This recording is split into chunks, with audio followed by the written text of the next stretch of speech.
The Continental Tire Coach's Corner brings us the manager of the Dodgers, Dave Roberts. Congratulations on the contract extension. Was there any doubt about this? No, it was kind of just something that we knew inevitably was going to happen. But obviously, the season gets in the way and takes priority, and then you get through the postseason and the offseason. We lost coaches, so you're trying to backfill. But ultimately, Dan, we knew it was going to get done, and I couldn't be happy here to represent the Dodgers. Do you treat yourself? Do I treat myself? So my wife and I shared a nice bottle of red wine, and maybe I'm hoping for a good Christmas gift for my wife. But no, I haven't treated myself. I don't know. She tells me all the time I probably should. Okay, how about you go get another watch? Another watch? Yeah. All right. So what watch should I get? I'm always in the market for a new watch. Well, I love Panerai. As do I. Audemars is sleek. I've got one of those. How about just a nice, sensible Timex? So just go old school, keep it simple, go Timex? Well, yeah, or Seiko. Just something that's, just timeless. Something like that. See, that's right. I might do that, or I could rep what about a current Nixon watch? That's a surfing company, right? Yeah, it's a lifestyle brand. Okay. But yeah. But okay. I could go Timex. I could go Timex. I might do that. Bring it back. Retro. By the way, congratulations on Wine Spectator giving you a 95 points. The red stitch, the cab that you came out with. Yeah, that's right. And you know what? I need to hold up mine to the deal, Dad, because I need to send you some wine.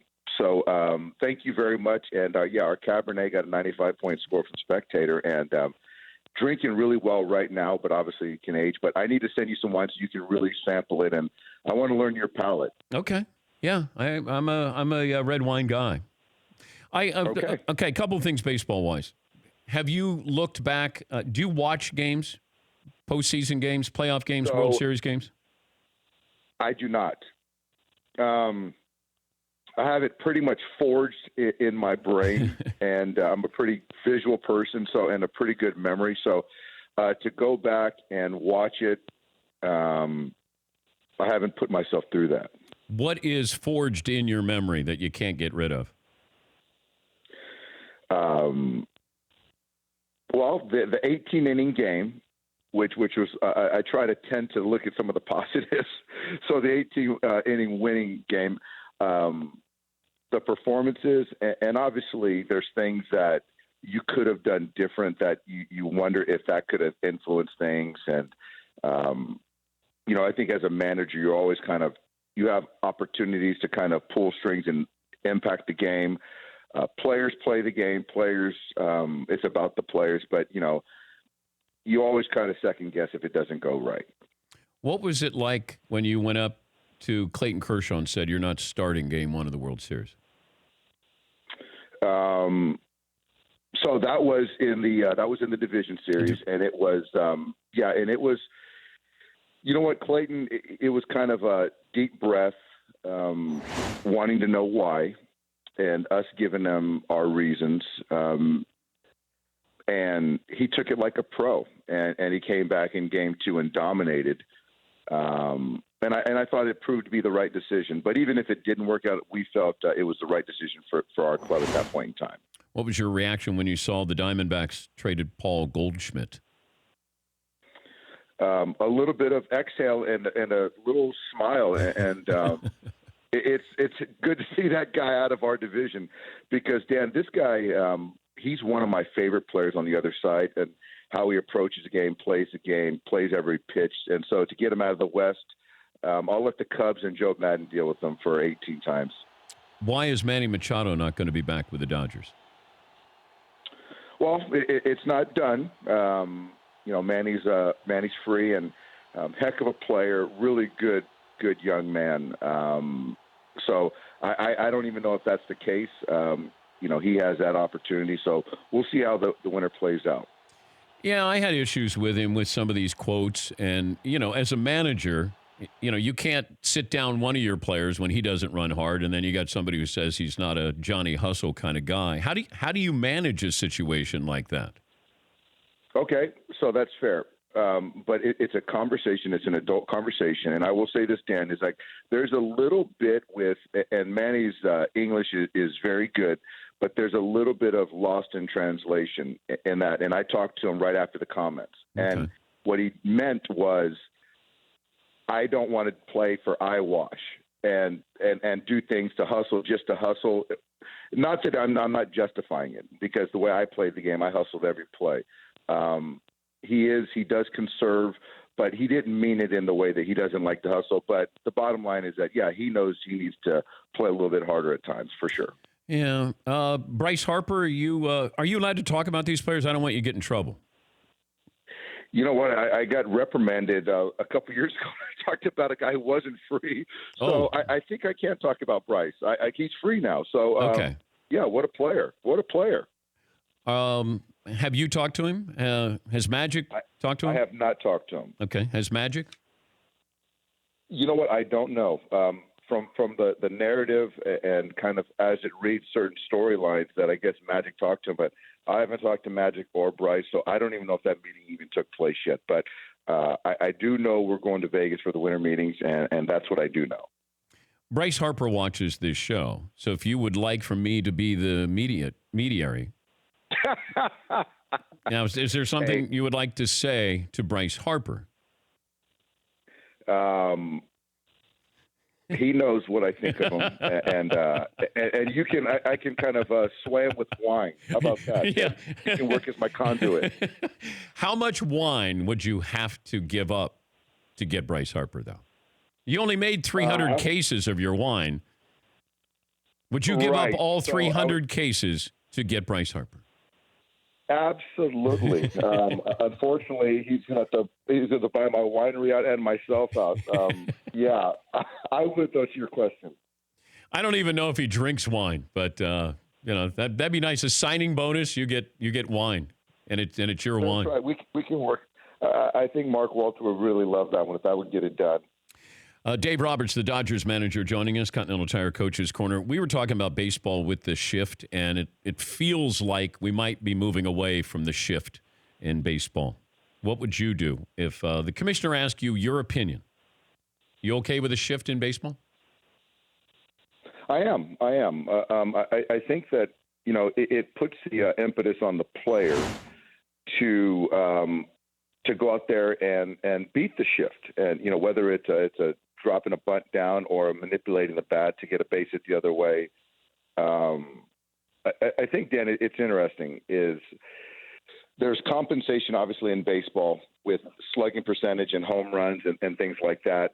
And so hitters are now trying to hit over the shift or hit through it and swing harder. And now you get the swing and miss, where sometimes the manipulation, a base hit, a bunt, to keep the line moving. But I think to your question, I'm okay with this shift. I think the players need to make the adjustment. Yeah, I'm right there with you. It just feels like that's part of baseball that I want to take advantage of what you don't do well. I don't need to level the playing field here. Like, that'd be like somebody who doesn't hit the curveball and you're going to go, hey, no more curveballs. That's unfair. I got to make you adjust. I got to make you want to get better. That's exactly what I got. And I've seen so many, you watch the game from the bench, or you see overhead pictures, and you see when a guy gets a strike on him, and there's one guy on the left side of the infield, and you're down a run, and the hitter doesn't want to give himself up or take that chance. And that's on the coaching too, as far as making guys practice something. So once you practice and you get better at it, you have more of the confidence to execute it in a big league game. So, on the coaching myself, that's something that we're going to get better at as a Dodger club, and that's on me. If I gave you one mulligan, and you have to take the mulligan, but one mulligan for this past season.